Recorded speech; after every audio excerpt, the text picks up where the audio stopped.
உங்களுடைய இந்த பொன்னான நேரத்துக்காக நன்றி. நம்ம இன்னைக்கு பார்க்க போகிறது மலபார் ஸ்டைலில் செய்யக்கூடிய ஒரு மஷ்ரூம் பிரியாணி தான் பார்க்க போகிறோம். இது பார்த்திங்கன்னா லிட்ரலான ஸ்வீட்னஸ் ஸ்பைசியோட சூப்பர்வாக இருக்கும். இதை ஈஸியாக செஞ்சிடலாம், குயிக்காக செஞ்சிடலாம். வாங்க எப்படி செய்கிறதுன்னு பார்க்கலாம். தேவையான பொருட்கள்: இன்றைக்கி 400 கிராம் மஷ்ரூம் எடுத்திருக்கேன். வாஷ் பண்ணி இந்த மாதிரி கட் பண்ணி வச்சுக்கலாம். 1/2 கிலோ பாஸ்மதி அரிசி 10 நிமிஷம் ஊற வச்சு அலசி எடுத்தது. 2 பெரிய வெங்காயம் பெரிய சைஸில் கட் பண்ணி வச்சது. 2 தக்காளி பொடியாக கட் பண்ணினது. 1 ஸ்பூன் இஞ்சி பூண்டு பேஸ்ட்டு. 2 பச்சை மிளகா, கொஞ்சம் முந்திரி, கொஞ்சம் திராட்சை, தேவையான அளவு உப்பு, 2 பிரியாணி இலை, சின்ன துண்டு பட்டை, 2 கிராம்பு, ஒரு மராத்தி மொக்கு, 2 அன்னாச்சி மொக்கு, 2 ஏலக்காய், 1/2 ஸ்பூன் மஞ்சத்தூள், 1 ஸ்பூன் மிளகாத்தூள், 3/4 ஸ்பூன் மல்லித்தூள், 3/4 ஸ்பூன் சீரகத்தூள், எண்ணெய், 1 ஸ்பூன் கரம் மசாலா. அடுத்து ஒரு குக்கர் சூடு பண்ணிக்கலாம். குக்கர் சூடானதும் அதில் 4லேருந்து 5 ஸ்பூன் ஆயில் விட்டுக்கலாம். எண்ணெய் நல்லா காஞ்சதும்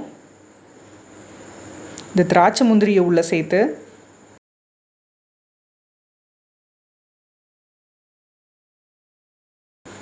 இதை நல்லா ஃப்ரை பண்ணி எடுத்து ஒரு பவுலில் மாற்றி எடுத்துக்கலாம். அடுத்து அதே எண்ணெயில்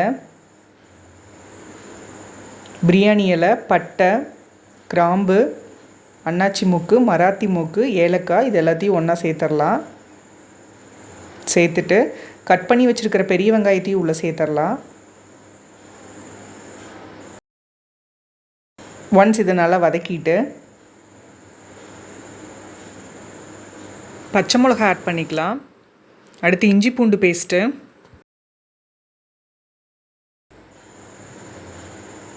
நல்லா கலந்து விட்டுடலாம். அடுத்து தக்காளி உள்ளே சேர்த்துடலாம். தக்காளியும் நல்லா வதக்கிட்டு இது கூட நம்ம கட் பண்ணி வச்சுருக்கிற மஷ்ரூம் உள்ளே சேர்த்துடலாம்.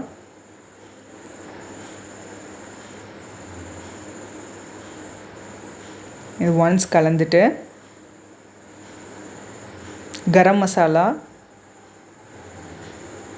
அடுத்து மஞ்சத்தூள், மிளகாத்தூள், மல்லித்தூள், சீரகத்தூள் எல்லாத்தையும் ஒன்றா சேர்த்துடலாம். அடுத்து தேவையான அளவு உப்பு சேர்த்துக்கலாம். சேர்த்துட்டு இது எல்லாத்தையும் நல்லா கலந்துடலாம். இது வதங்கவே மஷ்ரூம்லேருந்து தண்ணி வர ஆரம்பிக்கும். இது கூட நம்ம அலசி எடுத்துருக்கிற பாஸ்மதி அரிசி உள்ளே சேர்த்துடலாம்.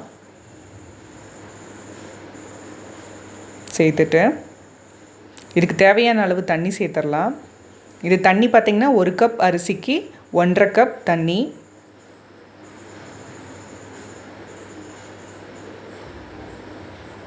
தண்ணி சேர்த்துட்டு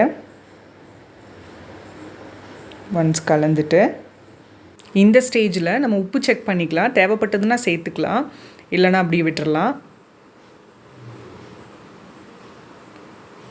இதை மூடி வச்சு வெயிட் போட்டு 2 விசில் விட்டு இறக்கிடலாம். இறக்கிட்டு ஓப்பன் பண்ணி பார்க்கலாம். பாருங்கள், இதை நம்ம லைட்டாக தான் கிளறணும், ஏன்னா சாதம் உடஞ்சி போயிடும். ஃபைனலாக நம்ம ஃப்ரை பண்ணி வச்சுருக்கிற முந்திரி திராட்சையை சேர்த்து லைட்டாக கலந்து சர்வ் பண்ணலாம். நம்மளோட சுவையான Malabar style mushroom biryani ready ஆயிடுச்சு. நீங்களும் வீட்டில் ட்ரை பண்ணி பாருங்கள். அது சுவைகளும் சங்கமிக்கட்டும் அனைவரது இல்லங்களிலும்.